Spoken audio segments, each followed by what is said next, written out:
Wa anta ya hayyu ya qayyum taj'alul hazna idza syi'ta sahla. Ini abang minta maaf semuanya nih. Jadi kita juga tiap malam minggu ada pengajian. Ya ngaji bab air doang. Ya. Biar sedikit yang penting kita paham.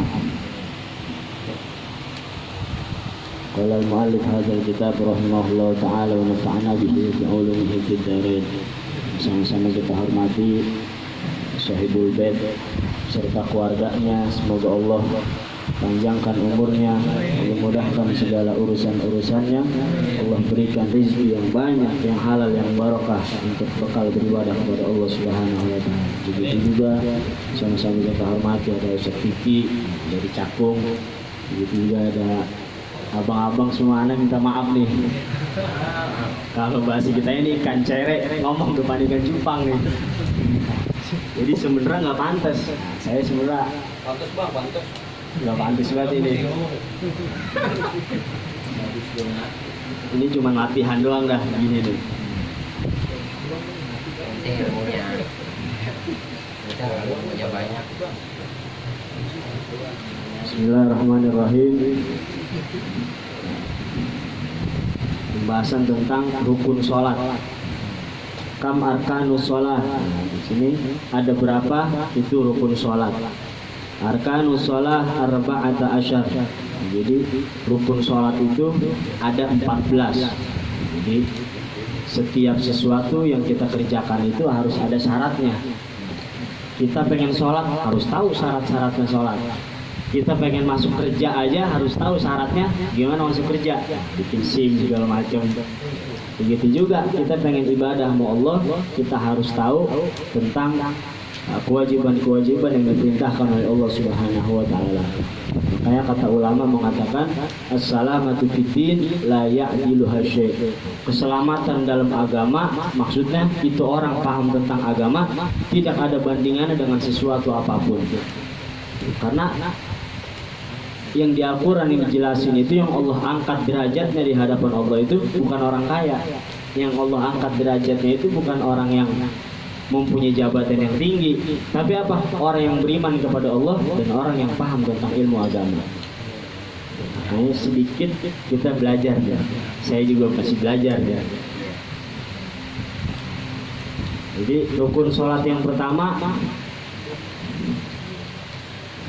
ini syarahnya. Al-awwalu huwa an-niyah bil qalbi lil fi'li. Jadi awal kita melaksanakan sholat itu adalah syaratnya yang pertama adalah niat. Rukun sholat yang pertama adalah niat. Bagaimana niat tersebut? Niat tersebut bil qalbi di dalam hati. Falau lam yujri lafzan ala lisanihi lam yadurruhu in istahdara niyyah bi qalbi. Jadi kalau kita niat itu kan definisi niat dalam fikih itu kan qasdu syai' muqtarinan bi fi'li. Kita ingin melaksanakan sesuatu yang berbarengan dengan perbuatan. Kita niat misalkan dalam mazhab Syafi'i usolli fardul maghribi 3 raka'atin ma'muman lillahi ta'ala, baru takbir Allahu akbar. Tetapi dalam hati nggak niat, maka tidak sah salatnya. Karena apa? Karena kita tidak mendapatkan definisi niat dalam mazhab Imam Syafi'i radhiyallahu anhu. Jadi ketika kita takbir Allah, di dalam hati itu kita sampaikan niat. Wala budda an takuna niyyah inda takbir, dan harus wajib niat itu ketika takbir. Wa yu'ayyinu fi niyyati shalah dzat as-sababi kal khusufi wal istisqa aw dzat al-waqti kal 'asr wa duha. Begitu juga kita tentuin kita mau salat zuhur, tentuin salat zuhur itu salat sunnahnya atau pas salat zuhurnya, salat sunnah qobliyahnya atau ba'diyahnya. Jadi dalam definisinya niat itu kita wajib tentukan. Misalkan usolli fardhu zuhri, saya niat sholat fardhu zuhur. Nah seperti itu. Nggak bisa kita niat misalkan usolli fardhu nahari, saya niat sholat fardhu di siang hari. Nah siang hari kan nggak jelas. Ini apa sholat zuhur, apa sholat qobliyah atau ba'diyah. Jadi harus ditentukan dalam niat tersebut. Wala budda an yanwi al-fardiyata fil fardi fatakun niyah masalan usolli fardal asri wa nahwa dzalik. Begitu juga ketika niat itu harus diucapkan fardunya. Kita niat sholat fardu harus wajib diucapkan fardunya. Usolli fardul zuhri, kata fardu ini wajib kita ucapkan. Masalan seperti contohnya aku niat sholat fardu asar atau lainnya. Nah, itu yang pertama definisi niat. Jadi niat itu adanya di dalam hati. Wa ruknu tsani, dan rukun salat yang kedua ayyaqul al-musalli bihaitsu yusmi'u nafsahu fa kulli ruknin qawliyyin. Mathalul Fatihah wa tasyahhudul akhir. Jadi di antara syarat salat yang kedua itu adalah orang yang salat itu dia mengucapkan sekiranya ucapan itu terdengar oleh dirinya sendiri. Seperti apa? Rukun qauli. Jadi ada namanya rukun qauli, rukun ucapan. Apa contohnya? Al-Fatihah wa tasyahhudul akhir. Ketika baca Fatihah itu kita wajib diri kita mendengar suara Fatihah itu. Jangan sampai orang lain dengar, yang samping makmum jangan sampai dengar. Minimal kita yang dengar. Bismillahirrahmanirrahim. Alhamdulillahirabbil alamin. Sekiranya diri kita yang dengar. Begitu juga ketika mengucapkan takbir. Mengucapkan takbir ini ada beberapa syarat. Wa yashtaratu fihi an la yamudal hamzata fi awwali lafzil jalalah walal ba'a. Jadi syarat yang pertama mengucapkan takbir Allahu Akbar itu ada syaratnya tuh. Yang pertama nggak boleh kita ngucapin wa an la yamuddal hamzah. Hamzahnya dipanjangin. Allahu Akbar. Ini nggak sah sholatnya.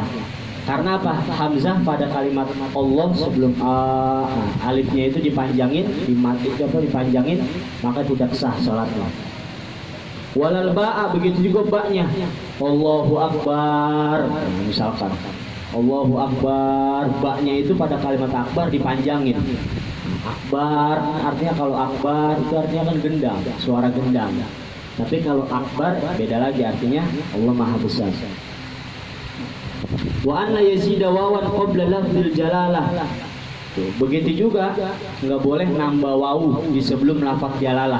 Contohnya wallahu akbar, ketika takbir wallahu akbar, di depan kalimat Allah itu diawali dengan wawu. Nah, itu tidak sah sholatnya. Karena apa? Menambah wawu sebelum kalimat lafzul jalalah. Au baina lafzul jalalah wa kalimati akbar. Begitu juga di antara lafzul jalalah dan kalimat akbar ditambah wawu, itu tidak sah. Contohnya Allahu wa akbar. Nah, jadi ketika takbir Allahu wa akbar, di tengah, setelah kalimat Allah di tengahnya ditambah wawu baru akbar. Nah, ini tidak sah sholatnya. Begitu juga yang syarat yang kelima, wa an la yubdilal wawa bi hamzati akbar fa in akhal bi syartin min dzalik lam tanaqid salatuhu. Begitu juga yang kelima itu kita takbirnya ini Allahu Akbar. Tadi kan sebelumnya Allahu wa Akbar. Yang kelima Allahu Akbar. 5 ucapan ini itu ketika kita ucapkan dalam sholat tidak sah sholat kita. Kita ucapkan ketika takbir tidak sah sholat kita. Wa ruknu tsalits huwal qiyamu fil fardi walau nadhran wa janazatan lil qadir alaihi. Jadi rukun sholat yang ketiga itu adalah berdiri jika mampu. Berdiri apabila dia mampu, kecuali misalkan sholat sunnah. Kita capek banget ya, aduh habis kerja, pulang kerja capek, pengen sholat sunnah. Itu tidak diwajibkan untuk berdiri, duduk nggak apa-apa. Wa syartul qiyam al-i'timadu ala qadamaihi wa nasbu faqari dhahrihi. Jadi syaratnya qiyam itu berdiri tegak gitu, bukan begini, bukan menunduk apa gimana seperti itu. Jadi berdiri tegak. Wa amma ghairul qadir fayusalli qa'idan. Kalau dia nggak mampu sholat untuk berdiri, maka sholat dalam keadaan duduk, baik duduknya begini atau atau kayak gini misalkan, atau dibelonjorin.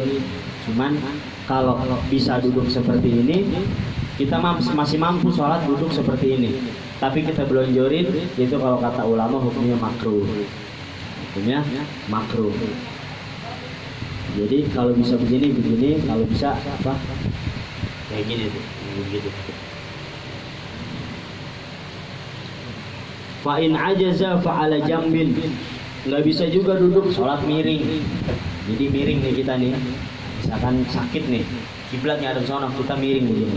Bantal ditaruh sini dalam keadaan miring. Fa in ajaza fa mustalqiyan.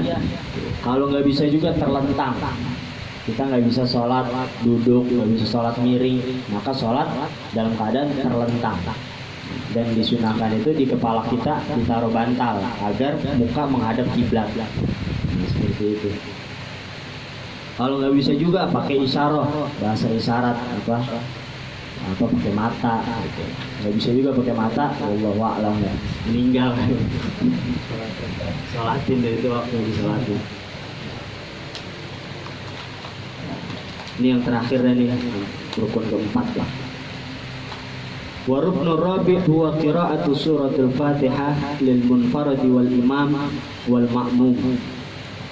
Dan syarat salat yang keempat itu adalah membaca surah Al-Fatihah, baik dia salat sendiri, baik dia menjadi imam maupun menjadi makmum, itu wajib membaca Fatihah.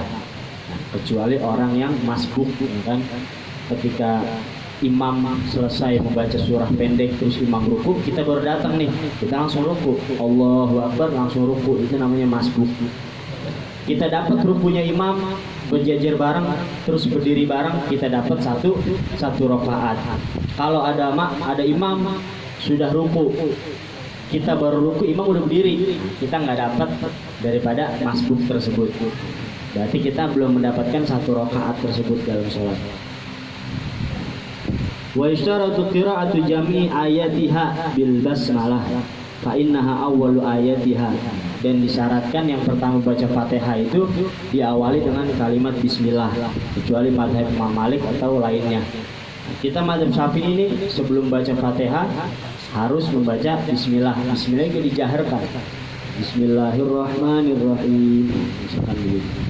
Wala budda an ya'tiya bit tasdidat adaduha arba'a asyrah tasdidan. Begitu juga ketika baca bismillah, baca Fatihah, itu harus diperhatikan tasdid-tasdidnya. Bismillahirrahmanirrahim. Itu kan ada tasdid-tasdid, itu harus diperhatikan. Adaduha arba'a asyrah tasdidan. Dan jumlah tasdid dalam Fatihah itu ada 14. Kita hitung sendiri masing-masing ya. Wa istaratu mura'atu muwalatuha bi an la yafsila baina kalimatiha bi akthar min saktatit tanaffus. Disyaratkan juga memperhatikan berkesinambungannya bacaan Fatihah. Maksudnya apa? Tidak memisahkan dari bacaan-bacaan Fatihah tersebut sekiranya saktah tanaffus, bernafas sejenak. Misalkan Alhamdulillahirabbil misalkan berhenti dulu, alamin, dengan seukuran saktatut tanafus, seukuran kita bernafas. Itu nggak boleh dipisah-pisah begitu. Wa mura'atu tartibiha bi an ya'tiya biha ala nadmihal ma'ruf. Begitu juga memperhatikan daripada tertib-tertib bacaan Fatihah. Alhamdulillahirabbil alamin, maliki yaumiddin. Itu enggak beraturan nih. Nah, itu enggak sah salatnya. Wa mura'atu ikhrajil huruf min makharijiha. Begitu juga kita memperhatikan daripada makharijul huruf dalam surah Al-Fatihah. Makanya imam itu diantara syarat menjadi imam itu dia harus dianjurkan dia maksudnya dia lancar bacaan Fatihahnya. Kita sholat nih misalkan ada orang bacaan Fatihah bisa gitu, perhatikan tajwidnya, makharijul hurufnya, biarpun dia masih kecil kita jadiin imam. Begitu. Wa aulal huruf inayah bidzalika shad id inna katsiran minan nas la yakhrujunaha min makhrajiha fa yukhrijunaha bainas sin was shad. La hiya sinun mahdhah wala shadun mahdhah. Jadi kebanyakan kita manusia ini baca shad itu kayak sin. Baca shad itu kayak sin, hampir sama seperti itu. Itu harus diperhatikan yang seperti itu. Wa adamul lahni ayil khoto'i fil qiraah. Enggak boleh kita salah dalam membaca. Lahan artinya apa? Salah dalam membaca. Ayil mukhil bil makna, yakni ay al mughayyir awil mubtilu lahu, yakni bisa mengubah makna. Di sini dijelasin lahan, keadaan-keadaan bacaan yang salah. Al mughayyir lil makna lam tasihhu qira'atuhu bal tubtilu salatuhu in alima wa ta'ammad. Jadi kita baca Fatihah misalkan, tapi bacaan itu bisa merubah makna dalam Fatihah tersebut, maka itu membatalkan sholat. Itu membatalkan sholat. Seperti apa contohnya? Seperti misalkan an'amta alaihim, kita ganti an'amti alaihim, itu kan mengubah makna. Atau an'amtu alaihim, jadi makna domir itu kan kita diberikan kepada kita semua. An'amta alaihim, yang telah diberikan nikmat atas mereka. Yang kedua, al-mubtilu lil makna yubtilu shalah ka qira'atil ladina bizai badalud dal. Begitu juga yang membatalkan daripada makna tersebut. Contohnya za diganti dengan zai. Anda rabbil arrahmanir rahim maliki yaumiddin iyyaka na'budu wa iyyaka nasta'in ihdinas siratal mustaqim siratal ladzina orang za kita baca za siratal ladzina. Kan kadang kita salah gitu tuh, kita baca siratal ladzina an'amta alaihim, itu kan salah tuh. Jadi yang benar siratal ladzina an'amta, za antara za sama zai. Kalau kalimat za tersebut dalam surah Fatihah kita ganti dengan za, maka tidak sah sholatnya. Ini yang ketiga, lam yukhal lil ma'na wa yahrumu wa la yubtil kakasri nuni na'budu. Begitu juga ada bacaan kita mengubah dalam harokat tersebut, itu hukumnya haram tapi tidak membatalkan sholat. Seperti kakasri nuni, seperti na'budu kita ganti ni'budu. Iyyaka na'budu wa iyyaka nasta'in, kita ganti dengan iyyaka ni'budu. Kalimat na'budu kita ganti dengan kasroh ni'budu. Itu gimana hukumnya? Hukumnya haram tapi tidak membatalkan sholat. Wallahu a'lam. Ini kalau ada salah-salah saya minta maaf, mohon koreksinya. Mungkin abang-abang pasti lebih paham dari saya kan. Ini mungkin bacaan saya salah atau ada yang saya ucapkan salah. Saya mohon koreksinya, masukannya untuk saya dan sebagainya. Karena kita semua kan sama-sama belajar bareng ini, kita bukan saya guru. Ini enggak, bukan. Tapi kita belajar bareng, ngopi bareng, ngobrol perkara ilmu. Wallahu a'lam. Subhanakallahumma wa bihamdika asyhadu an la ilaha illa anta astaghfiruka wa atubu ilaik. Assalamualaikum warahmatullahi wabarakatuh. Waalaikumsalam warahmatullahi wabarakatuh. Hai Pak Abang, mau nasihat?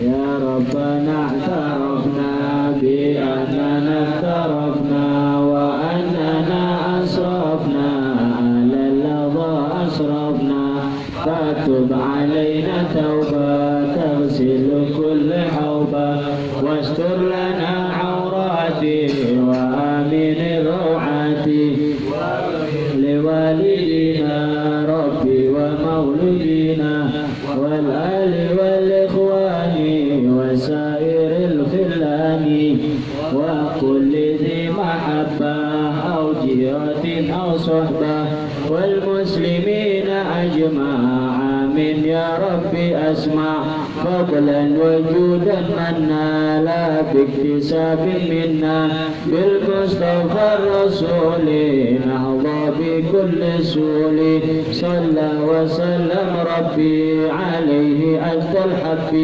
وآله وصحبه عبادة الصحب والحمد لله في البدء والتناهي حمدا كثيرا داعي محبة النسائي. Itu baca Fatihah sekali lagi khususon buat istri beliau yang 4 bulan. Semoga Allah jadikan anak yang soleh, soleha, anak yang berbakti kepada kedua orang tua, taat kepada Allah, taat kepada Rasulullah, menjadi orang yang bermanfaat bagi kampungnya, nusa, bangsa dan agama. Dan semoga Allah kabulin apa yang menjadi niat buat beliau, niat dunia maupun niat akhirat. Begitu juga buat kita semua yang punya hajat dunia, punya hajat akhirat, semoga Allah kabulin hajat-hajat kita. Bismillahirrahmanirrahim. Fatihah.